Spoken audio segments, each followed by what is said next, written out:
Hi, everyone, and welcome to another round of the Edward Jones Chatting Cage. I am JB at the desk, the command center, as it were, and in Minnesota, you see him right there, Jason Castro of the Twins. Be fielding your questions. Jason, how you doing? I'm doing great. How are you? I'm stoked. I know fans are really excited. Let's explain that for those who don't know exactly what to do. If you have a device or a webcam right here in your laptop, push the green button, get in line, and join us. The MLB Fans app is the way to do that live and mobile. Meanwhile, Edward Jones Chatting Cage, just Chatting Cage is the hashtag. I'll read it off Twitter, or you can comment in the MLB Fans app, and I will do my best to interpret them properly. I go there now for our first question. This is from A. Sierra Afferty. I probably butchered that, but here we go anyway.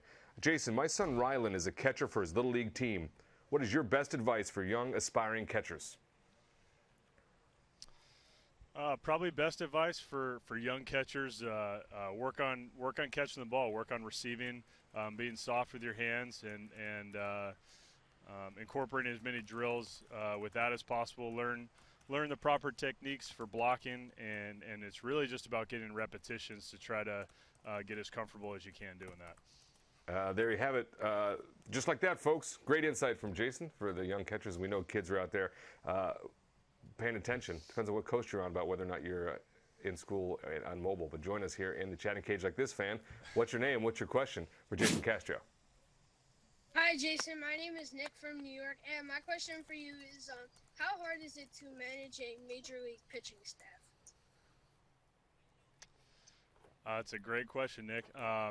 It's definitely a challenge, but it's something that you kind of learn to appreciate. Most of these guys are great guys. They do a really good job of working with the catching staff and kind of following our lead. And before every game we get together, we have meetings and we talk about our game plan, what we want to do out on the field, so that when the game time starts, we already know what we want to do and we just kind of hit the ground running. A great question from Nick. See, the fans make this job so simple. I really enjoy it when I get to sit back and watch them do all the work. Fans do the work, and then Jason gets the answers. Another fan with us now. Let's see what this question is. What's your name, and what is your question? Hey, I'm Mauricio Palmer from Maryland, and my question is, what is your favorite part about Minnesota? Another good question, Mauricio. I think my favorite part about Minnesota, there's a lot of great restaurants. That's been one really cool thing. My wife and I like to go out and eat.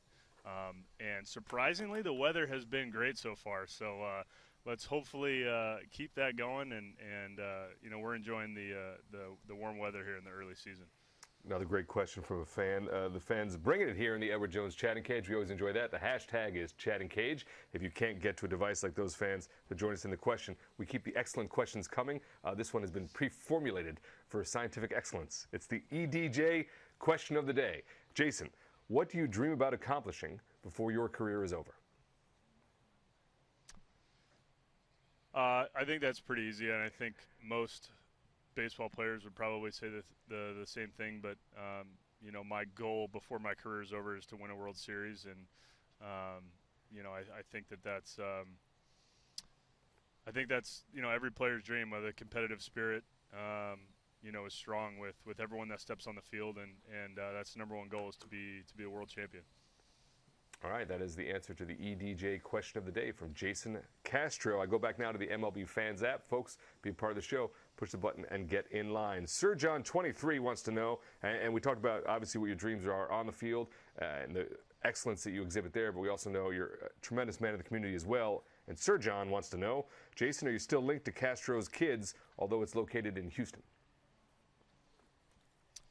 Yeah, so that's something that we're looking to transition here to Minneapolis and really get that kind of up and running here. And it's Castro's Kids is a literacy initiative my wife and I started about 4 years ago in Houston, and we look at providing age-appropriate reading material for underprivileged kids in the city of Houston and now in Minneapolis, and get books in the hands of kids who otherwise wouldn't have access to them. And that's something that we feel really strongly about, and we're able to make a pretty significant impact in Houston, and we're looking to bring that up here to the Twin Cities.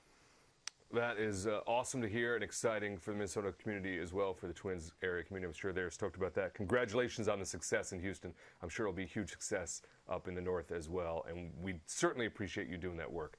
All of us do, who are fans of literacy and of kids. So another fan joins us in the cage. What is your name? What is your question for Jason? Hi, I'm Tyler from South Louisiana, and I'm an Astros fan. And my question is, who was your favorite teammate on the Astros? Good luck with the season. Stay healthy. Thank you very much. You're putting me in a hard place here trying to pick one of my favorite teammates from Houston. That was a pretty special group of guys over there. I was friends with a lot of them, off the field as well.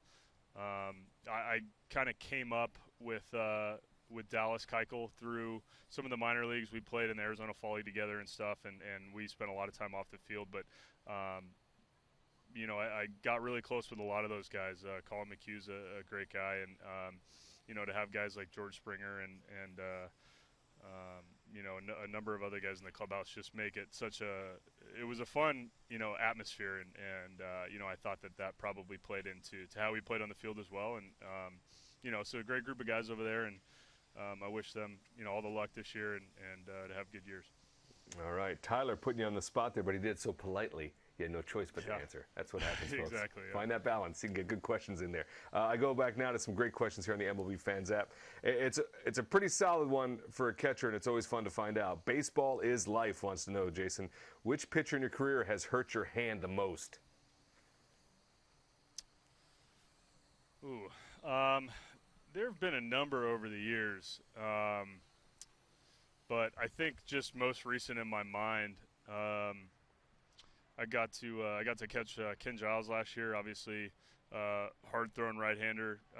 Tops out at 100 miles an hour. And anytime you have a guy that's touching triple digits, that's punishing on the hand. So, he's a flamethrower. Anybody that throws hard like that, makes it a little bit tough. Got to wear maybe a little padded batting glove under the glove to kind of cushion that blow. There you have it, folks. That is the answer to that one. Learning more about the job that is being a catcher. So that's the tough side of things. Let's go on maybe the brighter side of things. Although catching great pitchers is part of the fun of the job. Always Cuts 22 wants to know, what is the best thing about being a catcher? I think one of my favorite things about being a catcher is just your involvement in the game. I mean, there's always something going on. Your plan of attack, pre-game preparing, what you're going to do, and then you're so involved in the game from every pitch. You have a pretty significant impact on the outcome of the game. So that's something that I enjoy being a catcher, is kind of always being in the action and getting the chance to really, work with the pitching staff and have a constant impact on the flip side of the game on defense. Jason Castro is taking your questions, laying out what it is like to be a catcher, what's so great about it. And as he said, you're involved in everything. Once you're on the field, you are on the field for the duration to get it done. Another fan joins us in the cage. What's your name? What is your question? My name's Tyler, and I'm from Pittsburgh. And then, what's it like to be behind the plate catching pitchers that are throwing in the mid-90s? It's a good question, Tyler. As you kind of progress through high school and college and, the minor leagues and the big leagues, as kind of weird as it sounds, you get used to guys throwing, mid, upper 90s, and you kind of get accustomed to seeing it every day. So, at first glance, it might seem like it's a pretty daunting kind of task to undertake, but when you see it so often, it kind of becomes second nature, and that's just part of kind of progressing your way up the ladder to this level is just seeing and familiarizing yourself with the type of stuff at each level and getting comfortable with it and then moving on. Another great question from another Tyler. We're going to run on Tylers here as fans. Apparently that's a big part of the Castro fan club, is the guy's named Tyler.